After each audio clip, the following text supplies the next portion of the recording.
जी हाँ स्टूडेंट, आज का मैं वीडियो उन स्टूडेंट्स के लिए लेकर आया हूँ जो किसी सीबीएसई बोर्ड या अदर बोर्ड में या तो रिजल्ट आने के बाद पास हो गए हैं और अपनी परसेंटेज से खुश नहीं है, या फिर आपका कंपार्टमेंट आया है और या फिर आप 2, 3 या 4 सब्जेक्ट में फेल हो, और या फिर आप एक ऐसे स्टूडेंट हो जो पांचों ही सब्जेक्ट में फेल हो गए हो। तो ऐसी सभी स्टूडेंट्स के लिए एक सॉल्यूशन लेकर आया हूँ इस वीडियो में, ताकि आपको यहाँ पर एक सुझाव दे सकूं कैसे आप अपना एक साल बचा सकते हो, अपना पैसा बचा सकते हो, और जो करियर आपको अभी तक बिखरता हुआ नजर आ रहा था, जिसको लेकर आपने इतनी स्ट्रेस लिया हुआ था, वो कहीं ना कहीं पे आपको एक गोल्डन अपॉर्चुनिटी यहाँ पर प्रोवाइड हो रही है किस तरीके से आप अपना साल बचा सकते हो। तो मेरा आज का ये वीडियो लास्ट तक देखिए, आपके सारे डाउट क्लियर हो जाएंगे। तो चलिए स्टूडेंट स्टार्ट करते हैं। सबसे पहले मैं यहाँ पर बात कर लेता हूँ आपसे कि हम लोग बात कर रहे हैं कि हाउ टू सेव ईयर, हम अपना साल कैसे बचा सकते हो। आप कोई भी स्टूडेंट हो सकते हो, आप सीबीएसई बोर्ड के स्टूडेंट हो, आप आईएससी या आईसीएसई बोर्ड के स्टूडेंट हो, या कोई भी स्टेट बोर्ड हो, राजस्थान बोर्ड हो, महाराष्ट्र बोर्ड हो, उत्तराखंड बोर्ड हो, कोई भी हो। और अगर आप कोई ऐसे स्टूडेंट हो जिसमें आपको लग रहा है कि आपकी क्लास 9th में फेल हो रहे हो, या 10th में फेल हो रहे हो, 11th में हो रहे हो, या 12th में हो रहे हो, किसी में भी हो रहे हो, तो यहाँ पर आपको एक गोल्डन अपॉर्चुनिटी देता है। सिर्फ एक ही बोर्ड है जो आपको यहाँ से पार करा कर ले जाएगा और आपको जो है, जो आपका करियर खराब हो रहा है उसको बचा लेगा। वो बोर्ड है, कौन सा बोर्ड? NIOS board.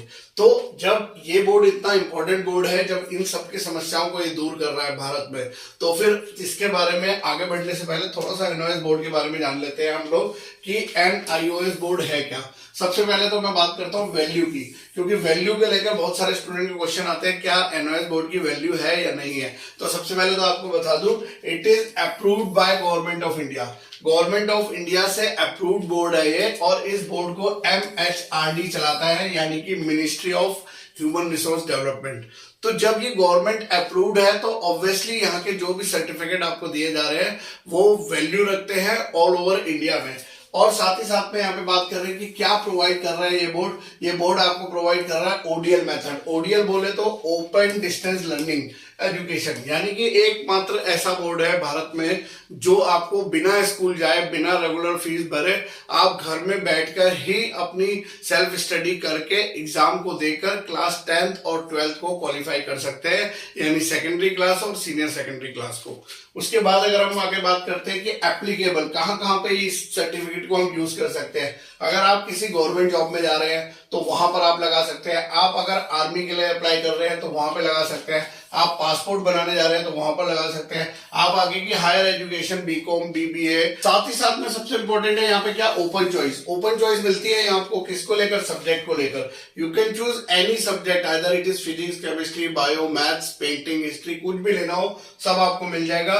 एग्जाम भी आप अपने चॉइस से कर सकते हो कि इमीडिएटली आपको एग्जाम इसी मंथ देना है, या आप प्रिपरेशन करने के बाद 6 महीने बाद एग्जाम देना चाहते हो।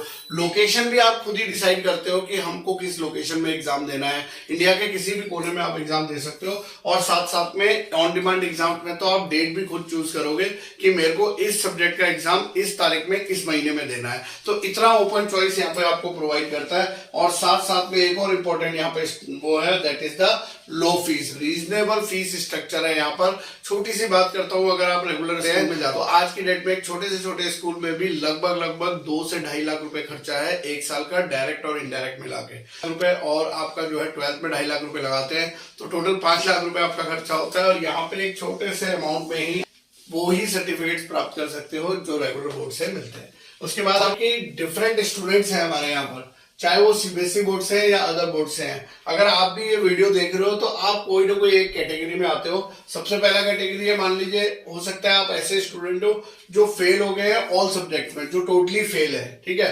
तो उनके लिए भी यहाँ पर अपॉर्चुनिटी है NIOS बोर्ड में। साथ साथ में जो पार्शियल फेल हुए, पार्शियल फेल बोले तो 2 सब्जेक्ट में, 3 सब्जेक्ट में या 4 सब्जेक्ट में आप फेल हुए हो, और या फिर आप सिर्फ एक सब्जेक्ट में फेल हुए जिसमें आपका जो है कंपार्टमेंट आया है, तो वो स्टूडेंट्स के लिए भी यहाँ पे अपॉर्चुनिटी है। और तीसरे वो स्टूडेंट जो पास तो हो गए हैं लेकिन उनकी जो परसेंटेज है वो वेरी लो है, या फिर उतनी नहीं है जो उनको डिजायर्ड चाहिए था। जैसे अगर हम आगे की बात करें तो most of the student 75 percentile की बात करते हैं, तो वहां पर इंप्रूवमेंट की जरूरत पड़ती है, तो उनके लिए भी यहाँ पर अपॉर्चुनिटी है। तो सभी स्टूडेंट्स को अपॉर्चुनिटी प्रोवाइड कर रहा है मात्र एक board, that is NIOS open board. उसके बाद देखिए यहाँ पर मैं एक एक करके आपको समझा देता हूँ। अगर आप वो ऐसे स्टूडेंट जो फेल हो गए हो ऑल सब्जेक्ट में, अब आप आपका फेल हो गए हो ऑल सब्जेक्ट में, तो आपको क्या करना पड़ेगा, NIOS बोर्ड में एक फ्रेश एडमिशन आपको लेना होगा।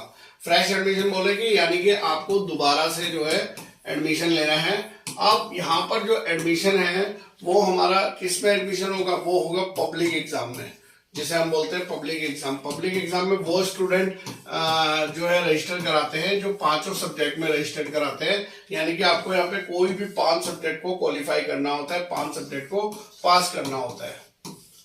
तो ये आपको जो है एडमिशन लेने के बाद जब आप ये एडमिशन लेते हो तो इसके जो एग्जाम्स होते हैं, अगर मैं बात करूं आपसे कि एग्जाम की, तो 6-6 महीने में, हर 6 मंथ के गैप में यहाँ पे एग्जाम होते हैं।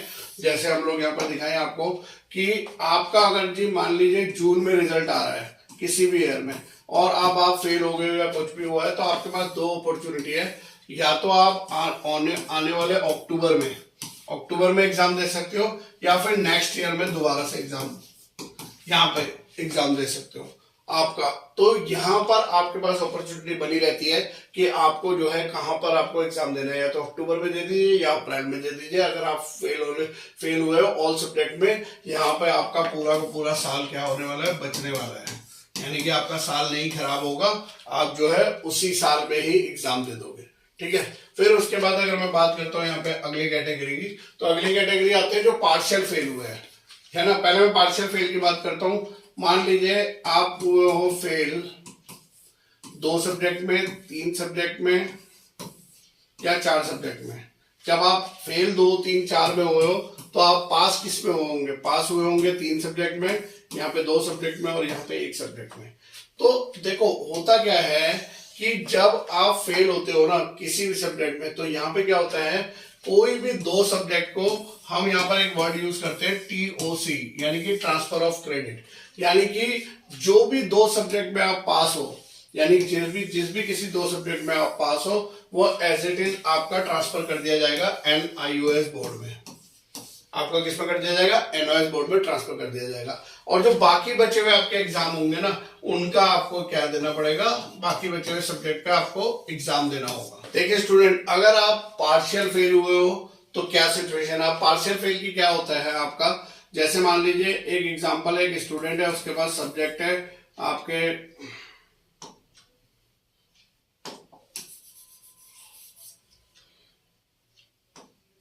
देखिए स्टूडेंट, मान लीजिए आप पार्शियल फेल हुए हो। पार्शियल फेल को हम कैसे बोलते हैं, जैसे मान लीजिए एक है जो कि सब्जेक्ट है स्टूडेंट के, जैसे मान लीजिए फिजिक्स है, केमिस्ट्री है, मैथ्स है,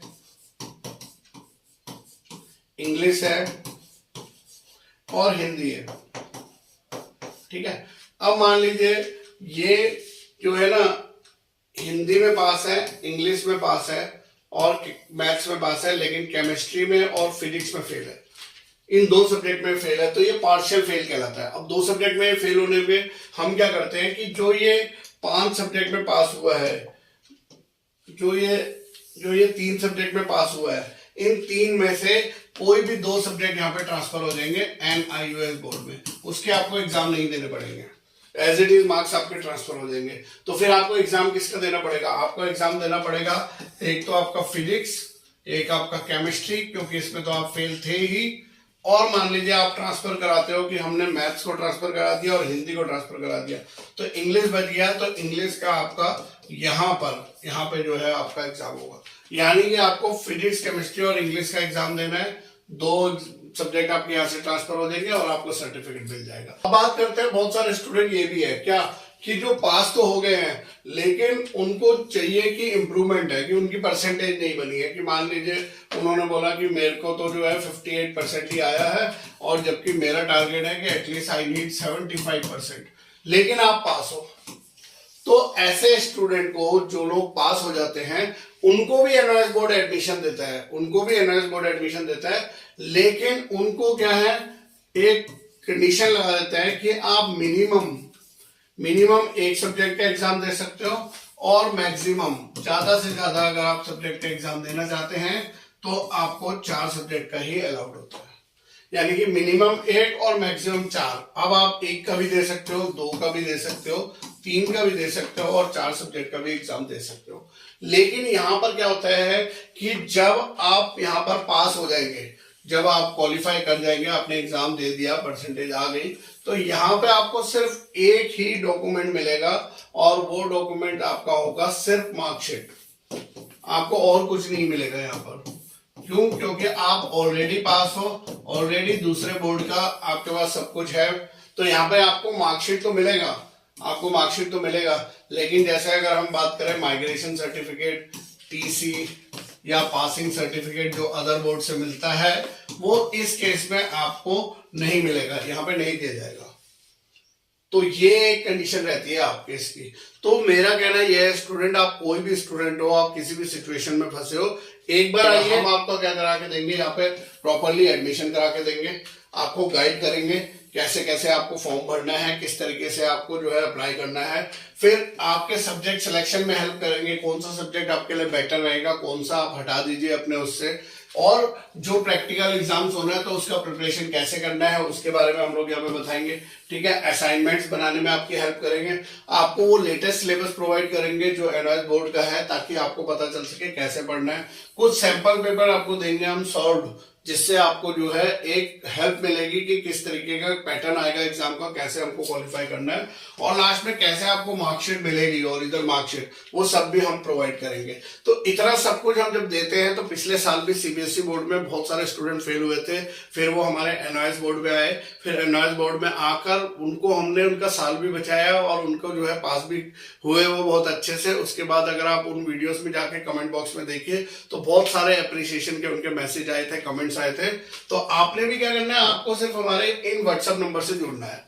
आप इन व्हाट्सएप नंबर का स्क्रीनशॉट लीजिए, और अगर आप ऐसी सिचुएशन में हो कि आपको एग्जाम देना है एनवाइस बोर्ड में, आपको अपनी परसेंटेज बढ़ानी है या आपको पास होना है, आपको अपना साल बचाना है, तो आइए जुड़िए हमारे साथ, बात करिए हमारी टीम के साथ में। हमारी टीम आपको बकायदा एक्सप्लेन करेगी कि किस तरीके से आपका हम लोग जो है करियर अच्छे से बिल्डअप कर देंगे, और ताकि आप जो स्ट्रेस में हो, जो आज आपकी प्रॉब्लम है, वो सारी सॉल्व हो जाएगी। और अगर कोई पेरेंट्स ये वीडियो देख रहे हो तो उन पेरेंट्स भी डायरेक्टली हमसे बात कर सकते हैं, हम आपकी जो है सारा सॉल्यूशन यहाँ पे प्रोवाइड करेंगे। इस तरीके के वीडियोस लेकर आते रहते हैं, तब तक के लिए बाय बाय, धन्यवाद, जय हिंद, जय भारत।